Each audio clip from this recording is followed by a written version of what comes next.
Donc, à mon tour, comme Laura Alibert, je vais présenter du coup les résultats de l'enquête qui, cette fois-ci, s'est déroulée sur le sol breton.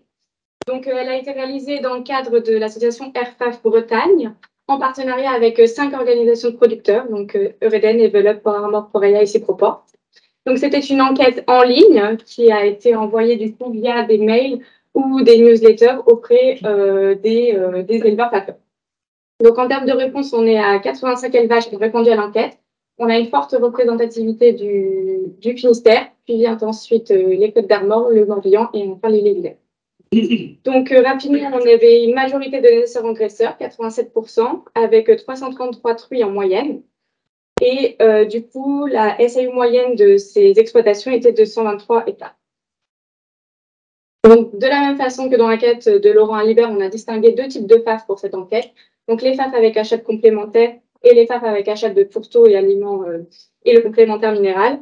Et donc là, dans cette enquête, on avait une bonne représentativité avec une représentativité quasi équivalente des 2 types de FAF. Donc, je vais cibler sur tout ce qui est approvisionnement en matières premières. Donc, d'abord, en regardant un peu tout ce qui était céréales. On constate que tous les élevages utilisent du maïs, quasi tous du blé et presque tous également, donc 82% utilisent de l'orge. Donc, les trois céréales sont utilisées de manière assez conséquente. Et puis viennent ensuite l'avoine et tous les cales qui sont très peu utilisées.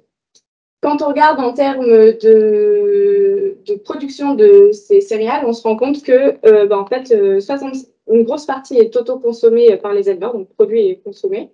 Donc, on a 65% du maïs qui est auto-consommé et 61% des autres céréales donc, qui sont auto-consommées. Et quand on regarde donc, parmi la part d'achat de ces céréales, les stratégies d'achat de ces éleveurs taffeurs, on constate que les achats sont très locaux puisqu'on a environ 90% des achats qui se font à moins de 50 km de l'exploitation. Quand on regarde sur tout ce qui est approvisionnement, notamment en protéines, donc notamment les tourteaux, donc on voit que tous les éleveurs taffeurs enquêtés utilisent du tourteau de soja.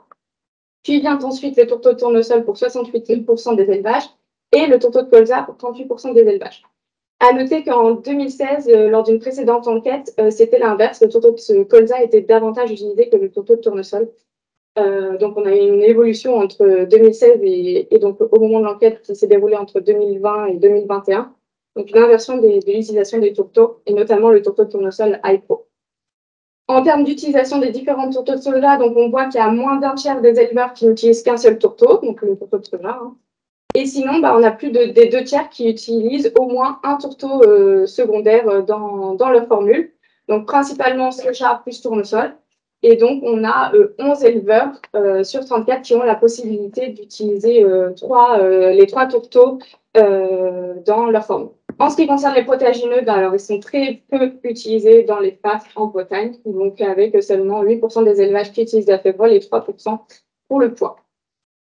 Et quand on regarde du coup donc l'approvisionnement pour ces sources de ces matières premières, donc là elles sont à 74% achetées. Donc après rapidement on a regardé grâce aux résultats de l'enquête, on a regardé quelle pouvait être un peu l'autonomie alimentaire de ces élevages.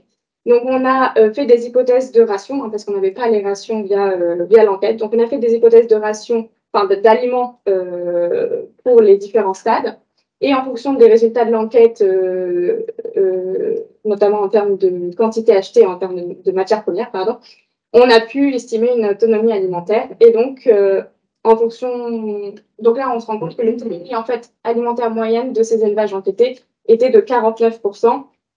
Et notamment l'autonomie en céréales qui était de 60%. Et on voit bien, du coup, avec des variabilités très importantes en fonction du nombre de porcs produits par an, forcément, et également, et je ne vous l'ai pas mis, mais en fonction du lien au sol. Et rapidement, donc, pour l'autonomie protéique, donc là, c'est plus difficile de l'approcher via une enquête, mais lors d'un précédent projet, donc le projet Terre unique du programme SOS Protéique, il y a eu des enquêtes de fait en élevage à l'aide de l'outil Devotop pour calculer l'autonomie protéique. Alors, donc c'était entre les années 2015 et 2017. Ce qu'on constatait donc, pour les éleveurs bretons, c'est qu'il n'y avait pas un grand changement d'autonomie protéique entre les deux années 2015 et 2017. Et puis, donc on était autour de 15% pour des élevages qui avaient peu de liens au sol, donc en dessous de 0,35 hectares par cru.